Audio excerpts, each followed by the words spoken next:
Chris Paul was asking, where's Rudy Gobert at? He found out he was ill, and he wants to know what the deal is, why he's ill. And you see the teams heading back to the locker room. It became extremely real for me at that point. You know, we see what's going on in other countries and stuff, and, you know, you're hoping for the best there, but it hit home like that this could be this would be a global thing. I was working on a feature story that became immediately irrelevant. And then as soon as the season shut down, I started looking around at everything because I realized that, oh boy, I should have been taking this thing seriously. I think I had written a column a couple of days before suggesting that the NBA shut down for a period of 2 weeks, believing that this novel coronavirus would be able to run through and run itself out of the States. So this was the first time that our schedule was starting to be altered. Our regimens were starting to be altered. So I remember they told me, Chris, there will be no after quarter interviews with coaches. And I was like, wow.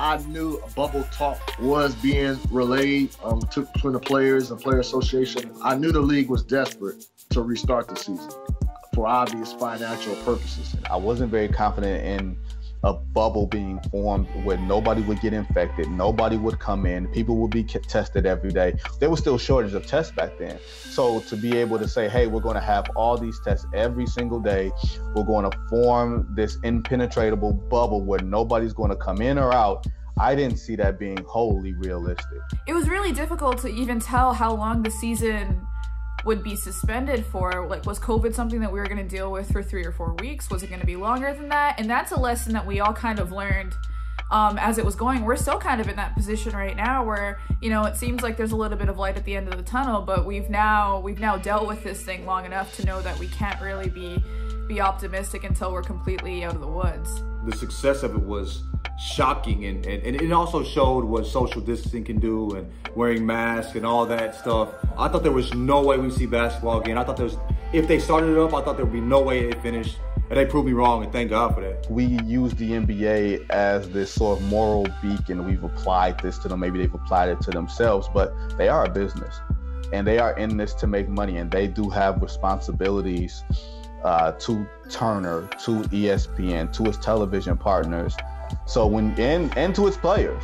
I'm very curious to see if herd immunity is achieved. I'm not a doctor, but I am curious if a COVID-19 vaccine will be like a flu shot. I do believe that some point next season, or maybe even the start of next season, things will look like a typical NBA season. Maybe by playoffs, we might be able to see, like, you know, some sense of normalcy with the game, like fans there, more fans there. As far as everybody's talking about a new normal, the new normal hasn't been invented yet. We don't know what it's going to look like. I think it'll be sooner than later with the vaccine. I don't think we have to wait till next season to see fans. I'm just being straight. I think some players will obviously get the vaccine, but I think there'll be a decent amount of those who won't. You know, some players, you know, especially from players that weren't born here in the United States, you know, some of them have, you know, within their rituals that they don't participate in taking any vaccine. The biggest lesson to take away from this shutdown, I think, is the importance of knowing that no one's invincible. We took everything for granted prior to this.